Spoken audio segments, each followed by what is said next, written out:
I joined the Navy as a rating January 1940, and I remember what cold weather it was going to the holding and training base at Skegness in Lincolnshire. It was bitterly cold.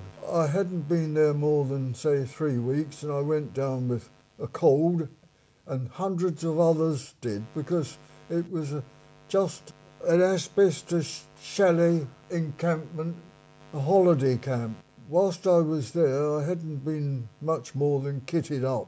I went down with a cold, everybody else did, because they're asbestos chalets and no heating at all. And it caused quite a lot of trouble for the Navy because people wrote about it in the papers.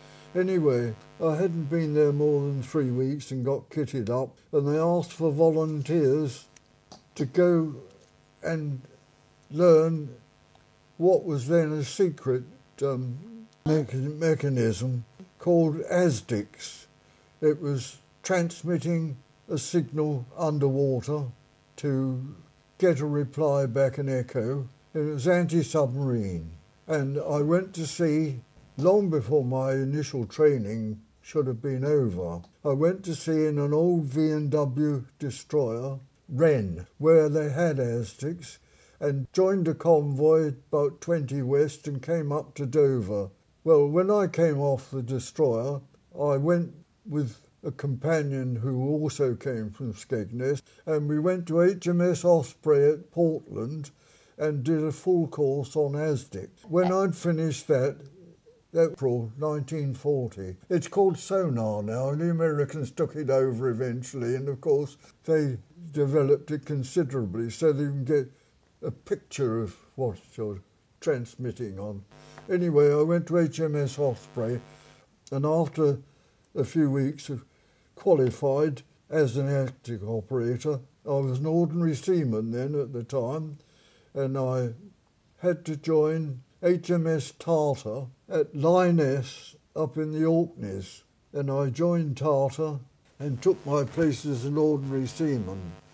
Tartar was at that time going up to Norway and with other destroyers in the flotilla, protecting shiploads of soldiers, landing them to protect the coasts of Norway. We were destroyer Flotilla 6, and we took soldiers and landed them at various points from Stavanger up to Molde and other ports in Norway, and within a few weeks we had to go and pick them up again. We escorted the troop ships because the Norwegian campaign didn't turn favourably for the British. Tartar and other destroyers used to take on fuel at a port from Admiralty tankers at Harstad, way up in northern Norway.